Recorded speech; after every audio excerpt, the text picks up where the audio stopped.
안녕하세요 여러분. 오랜만입니다. 하늘버스예요. 그동안 잘 지내셨는지요? 개인적인 업무로 인해서 유튜브를 잠깐 휴식기를 가지려 했는데 다양한 이유로 인해서 쉬는 시간이 점점 길어지게 되었고 1년이 되어버렸습니다. 시간 참 빨리 가는 것 같습니다. 어쨌든 이제 다시 활동을 시작하려고 합니다. 그동안 다양한 이슈들이 발생되었는데 또 생각지도 못한 이슈들이 계속 발생되고 있어요, 연속적으로. 매번 말씀드렸지만 다 하나씩 하나씩 퍼즐을 찾아가면서 맞춰보면 이야기의 큰 흐름이 보일 수밖에 없습니다. 우리는 그걸 계속 지향하고 있고요. 오랜만에 복귀하다 보니 가볍게 시작하면서 점점 무거운 주제로 진행해 보겠습니다. 그럼 오늘의 이슈 퍼즐 맞추기는 미국 기준금리 시그널, 미 연준 항복 선언입니다. 시작하겠습니다.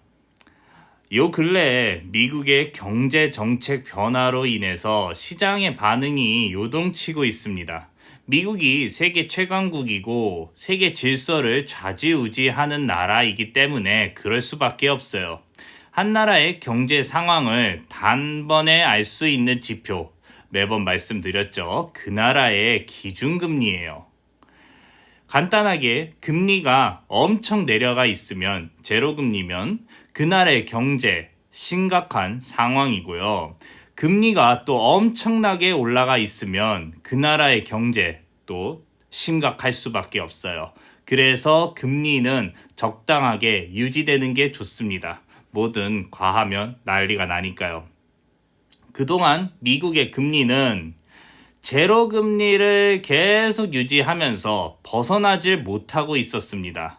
원래는 양적 완화 그 이후 탈출구로서 금리를 조금씩 올리며 경제를 정상화시키겠다라고 방향을 밝히며 쭉 진행이 됐었는데 우리가 다 알다시피 코로나19라는 대단한 존재 때문에 미국 경제 세계 경제 자체가 마비되고 사회 시스템이 무너지려고 하니까 미 연준이 부랴부랴 다시 금리를 내려가면서 지금까지 이어오고 있습니다. 재미난 점은 이 코로나19를 통해서 미 연준의 기준금리 정책 핵심을 우리가 엿볼 수 있습니다. 무엇이냐? 코로나19로 경제가 무너지기 때문에 저금리 정책으로 가야 합니다 라면서 노래를 불렀던 그들인데 코로나19가 아직 끝나지 않았죠. 그런데 저금리 정책을 포기하고 금리를 정상화하겠다라고 밝히는 이 상황, 우리가 쉽게 생각했을 때 미 연준에게는 코로나19보다 더 무서운 무언가가 있다라고 생각할 수밖에 없는 거예요. 그게 무엇일까요? 바로 물가 상승입니다. 더 정확하게 말씀을 드리면 소비자가 느끼는 실제 물가라는 거예요. 우리가 언론 매체를 통해서 듣게 되는 물가 수치는 실제 그렇게 와닿지 않습니다. 수치가 낮다라고 표현해봤자 국민이 직접 체감하고 느끼는 건 다 제각각 다를 수밖에 없기 때문에 그래요.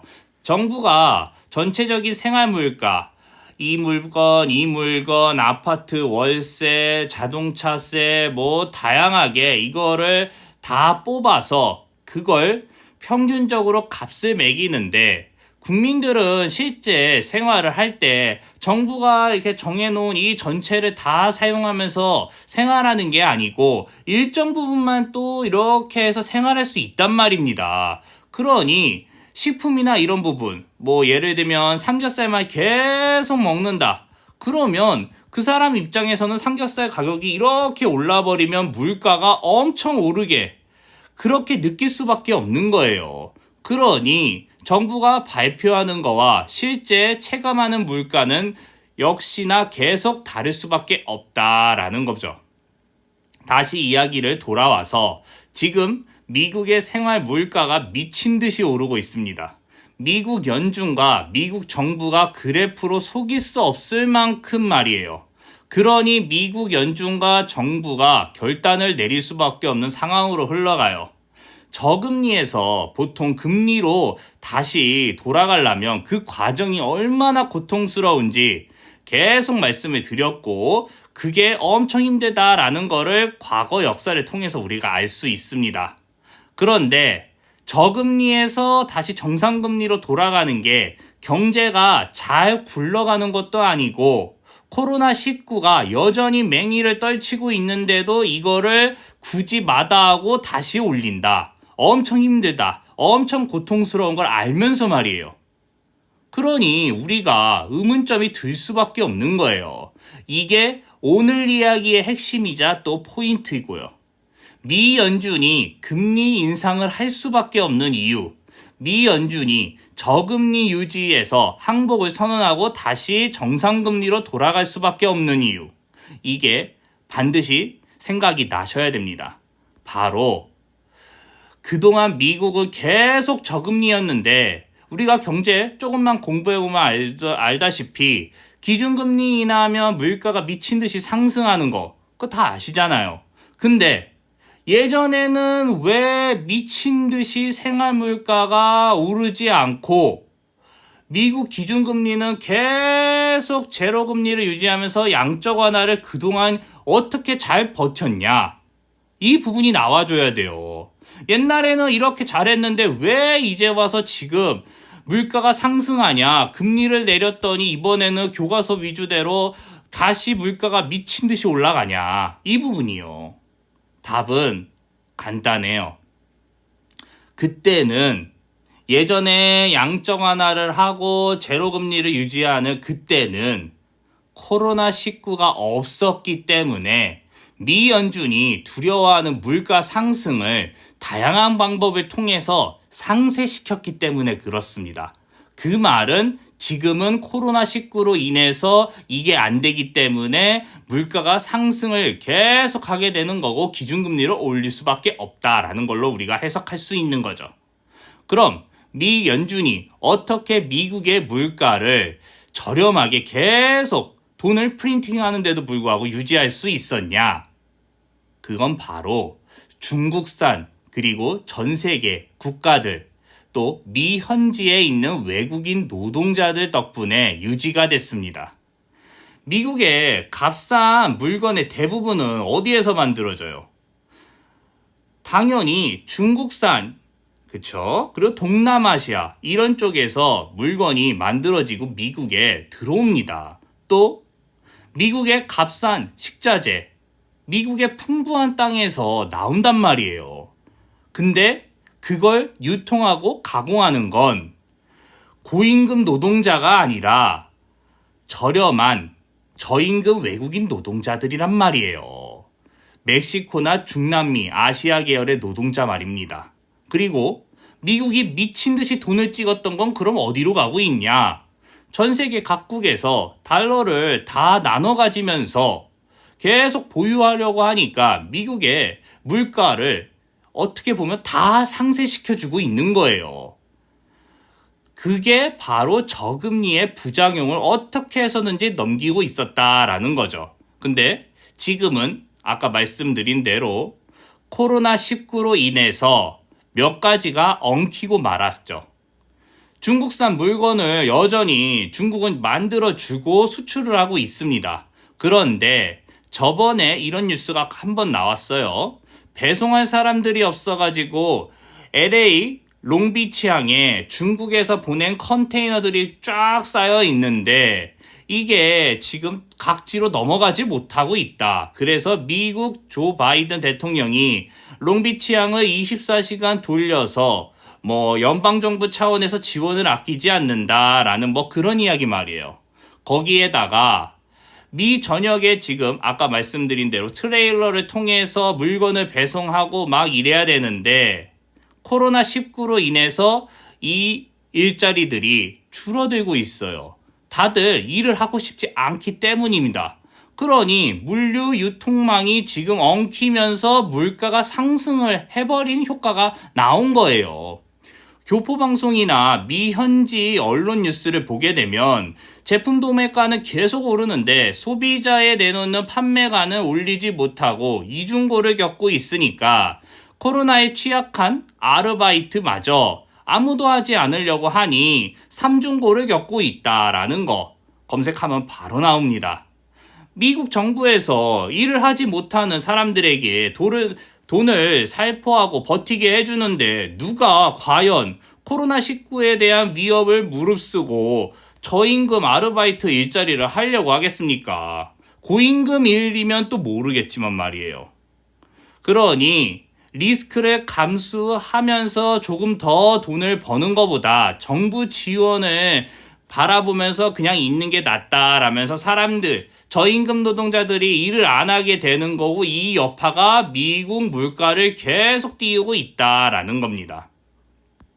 결국 이야기를 모든 걸 다 정리하면 미 연준의 저금리 플랜이 미 본토 코로나19로 인해서 현지에 문제가 발생되어 가지고 엉켜버렸던 거예요. 그러니 미 연준이 기준금리 인상 시그널을 던질 수밖에 없는 거고요. 만약에 그렇지 않으면 여기에서 또 중요한 포인트가 더 있는데요.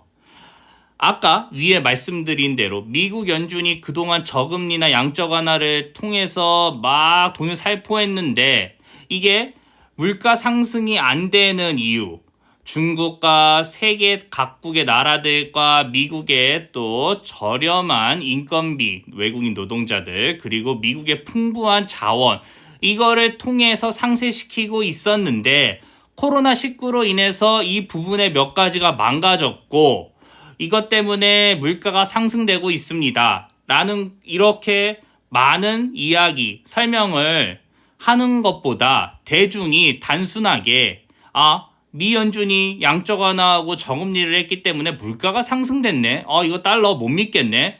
이렇게 간단하게 생각을 정리할 수 있기 때문에 미 연준이 이 부분에 대한 다양한 설명을 그냥 안 하고 기준금리 인상 시그널을 던질 수밖에 없는 거예요.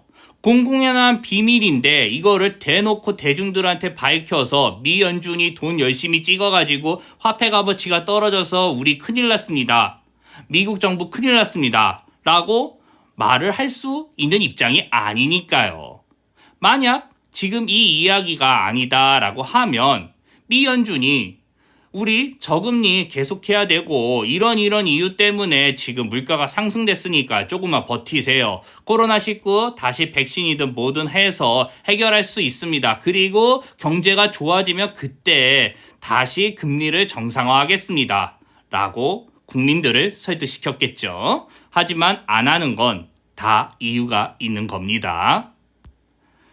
어쨌든 이런 이유 때문에 대한민국은 또 한 번 영향을 받을 수밖에 없는 입장이 왔어요. 왜냐하면 미국에서 기준금리를 다시 인상하겠다라고 시그널이 던져진 이상 이제 계속 금리를 올릴 수밖에 없기 때문이에요. 만약에 조금 올렸다가 다시 내리고 조금 올렸다 이래버리면 몇 번이나 말씀을 드렸지만 미 연준에 대한 그 신뢰성이 무너지기 때문에 미 연준이 시장에 대한 컨트롤이 엉키게 될 겁니다. 그러니 대한민국도 기준금리가 올라간다. 미국이 돈줄을 다시 이제 잠근다라는 시그널, 환율의 연동을 받을 수밖에 없기 때문에 우리나라 정부에서는 이제 다시 뒤로 열심히 외환 방어를 하려고 할 겁니다. 이 부분은 더 자세한 내용 다음에 말씀을 드릴게요. 그래서 오늘 준비한 미국 기준금리 시그널, 미 연준의 항복선언, 결국 뭡니까? 시그널을 발생시킬 수밖에 없는 이유, 항복선언이 결국 발생될 수밖에 없는 거는 다른 나라들이 미국을 경제 공격하고 뭐 이런 게 아니라 미국 자체적으로 물가가 상승되는, 그동안 저금리 했을 때는 이게 잘 통해가지고 물가 상승이 별로 안 일어났었는데 이번에는 코로나19 때문에 이게 발생돼가지고 어쩔 수 없이 이런 상황까지 왔다라는 거예요. 오늘은 오랜만에 복귀이기 때문에 간단하게 한번 설명했습니다. 감사합니다.